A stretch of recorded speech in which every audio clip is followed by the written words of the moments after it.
گفتا در پیامش سروری ما با مثلی تو کستون نیست هرچه مچو هوای او بی صفش رامت افزا نماید عمری ما از صد بالا بیاموز رحمت از پیامی سرور نما شکران از پیشرفتی کشور با آزادی و صاحبی اختیار یگان نعمت نمیگردد برابر بی گفتا در پیامش سروری ما نصیب عمری ما شد آذری ما با دنیا تو تیکستان را نمیسله بود شکری خدا در پای کریما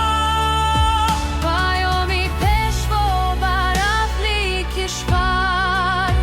بود نوری که دل سازد منور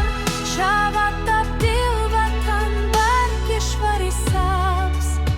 زیبا تو دم به صد سال برابر